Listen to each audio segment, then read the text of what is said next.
Hello, আসসালামু আলাইকুম। প্রতিদিন যেহেতু দুটো করে ভিডিও দিচ্ছি, একটা সকালে একটা বিকেলবেলা যে ভিডিওটি দিচ্ছি সার্বিক বিষয় উপস্থাপন করছি বাংলাদেশের অবস্থা, করোনা পরিস্থিতি। সে অনুযায়ী আজকে শুরু করব। আজকে হচ্ছে দর্শনা দিয়ে ফিরলেন আরো 81 বাংলাদেশি। এটি গতকালকের সংবাদ। এই যে দর্শনা যে স্থলবন্দর, এখানে আগে রাস্তা ছিল, রাস্তার উপরে এখন টিন দিয়ে ছাপড়া দেওয়া, যেন মানুষ বৃষ্টির সময় অন্তত ভিজে না যায় বা অন্য কোনো সমস্যা না পড়ে। এই পাশে দিয়ে রেল লাইন। এখানে আসার সময় মোটামুটি যা চেক করা, বিজিবি এটা চেক করে নিচ্ছে। চুয়াডাঙ্গা দর্শনা চেকপোস্ট দিয়ে দেশে ফিরেছে ভারতে আটকে পড়া আরো 81 বাংলাদেশি। শুক্রবার 21 মে তারা চেকপোস্টে পৌঁছালে হেলথ স্ক্রিনিং এ করোনা পরীক্ষা করা হয়। তবে আজ কেউ করোনা শনাক্ত হয়নি।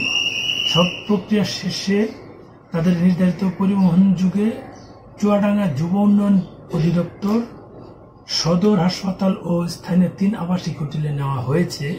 সেখানে 14 দিনের প্রাতিষ্ঠানিক কোয়ারেন্টাইনে তারা থাকবেন। তার জন্যই মূলত নেওয়া। এই যে দেখুন, কাস্টমস হাউসের সামনে চুয়াডাঙ্গা দর্শনা জয়নগর চেকপোস্টের ইমিগ্রেশন ইনচার্জ উপপরিদর্শক SI আব্দুল আলিম জানান, শুক্রবার 21 মে সন্ধ্যা পর্যন্ত 81 বাংলাদেশি ফিরেছে। এ নিয়ে গত 5 দিনে দর্শনা দিয়ে মোট 415 জন দেশে ফিরলেন। এটি হচ্ছে দর্শনার অবস্থা। এই যে দেখুন, দর্শনা চেকপোস্ট, এটি দিয়ে মূলত বাংলাদেশে আগমন। আরেকটা হচ্ছে চাঁপাইনবাবগঞ্জ, জাগো নিউজের আরেকটা সংবাদ। চাঁপাইনবাবগঞ্জে করোনার সংক্রমণ ঊর্ধ্বমুখী। চাঁপাইনবাবগঞ্জ অর্থাৎ সীমান্তবর্তী একটি উপজেলা।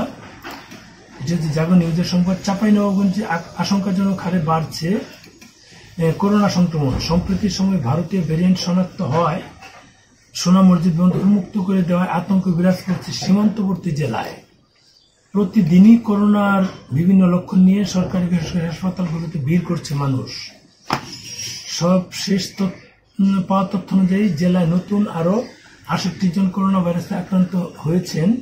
করোনার দ্বিতীয় ঢেউ চলাকালীন জেলায় একদিনে এটি সর্বোচ্চ শনাক্ত, অর্থাৎ নতুন 68 জন গতকালকে শনাক্ত হয়েছে। এটি ছিল রাজশাহী বিভাগের চাঁপাইনবাবগঞ্জ উপজেলার যে স্থানীয় টেস্ট করা হয় কেন্দ্র আছে, সেখান থেকে তথ্য অনুযায়ী এটা দেওয়া হয়েছে। বৃহস্পতিবার 20 মে রাত রাজশাহী মেডিকেল কলেজে হাসপাতাল থেকে আসা 118 জনের নমুনার ফলে 51 জনের করোনা শনাক্ত হয়েছে। অর্থাৎ ভারত থেকে যারা ফিরেছিল নমুনা পরীক্ষা করে 51 জনের করোনা শনাক্ত হয়েছে। এদিকে অ্যান্টিজেন পরীক্ষার শিবগঞ্জ 11 ও গোমস্তাপুরে 6 জন করোনা শনাক্ত হয়েছে।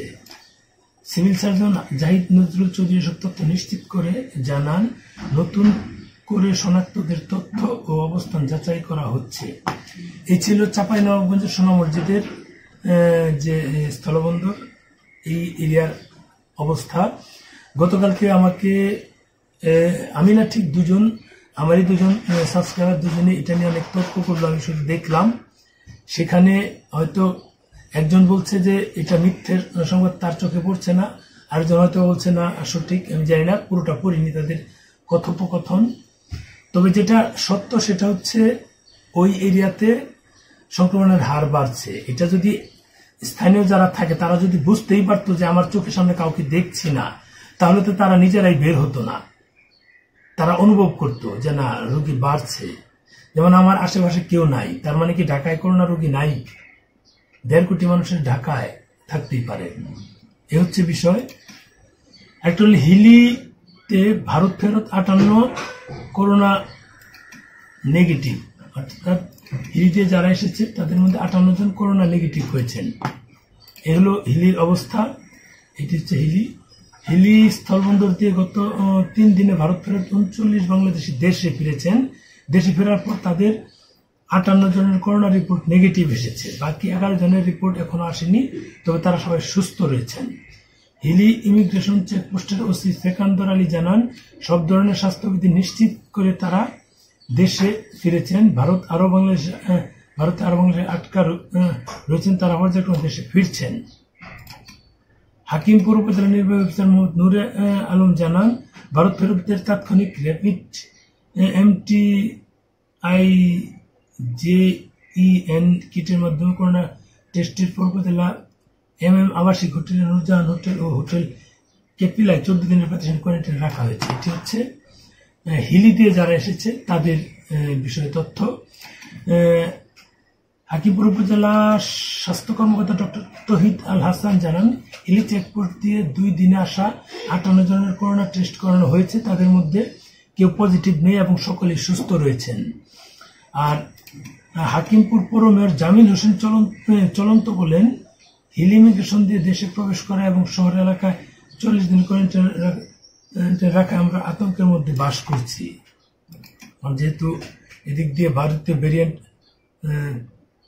ছড়িয়ে দেওয়ার একটা আশঙ্কা তারা প্রকাশ করছে, এই কারণে তারা ভয়ে আছেন। এই হলো অবস্থা। আর সর্বশেষ যেটি সেটি হলো চাঁদপুরে ভারতীয় ভেরিয়েন্ট বহনকারী নিজে নেগেটিভ, ফুফু পজিটিভ। সেই লোকটি যশোরের হাসপাতাল থেকে পালানো ভারতের করোনা ভেরিয়েন্ট বহনকারী ফরিদগঞ্জের ইউনুস আলীর করোনা মুক্ত হয়েছেন। তবে তার সঙ্গে থাকা ফুফু হাজেরা বেগম 60 রিপোর্ট পজিটিভ এসেছে। এর আগে 6 দিন পর বুধবার 19 মে রাত্রি তাকে ফরিদগঞ্জ থানার ভারপ্রাপ্ত কর্মরত ওসি মোহাম্মদ শহীদ হোসেনের নেতৃত্বে চাঁদপুরের বিপণীবাগ এলাকা থেকে উদ্ধার করে পুলিশ। এ সময় তার সঙ্গে থাকা মা, ফুফু ও ফুফাতো বোনকে পুলিশ পাড়ায় স্বাস্থ্য আইসোলেশনে রাখা হয়। কিন্তু এরা যদি একটু সচেতন হতো, আমাদের কিন্তু যারা ভারত থেকে ফেরত আসতেছে 99%ই সবাই করোনা মেনটেন করছে, 14 দিন কোয়ারেন্টাইন মেনটেন করছে। এই 2-1 জনের কারণে ভারত থেকে যারা আমরা যাই আসা যাওয়া করি আমাদের বদনাম হয়। এই কারণে ঠিক কথাটি বললাম, আপনারা নেগেটিভ নেন না। তার সম্পর্কে আর কিছু বলার নেই। উনি যা বুঝেছেন তাই করেছেন, সেখানে আমাদের বলতে গেলেও সেটা নেগেটিভ পর্যায়ে চলে যায়। এই হলো দেশের অবস্থা। করোনা নিয়ে যা বলার প্রতিদিনই যে আপডেট দিচ্ছিলাম তার পরিপ্রেক্ষিতে এই আপডেটটি দেওয়া। আপনারা ভালো থাকুন, সুস্থ থাকুন। খুদা হাফেজ।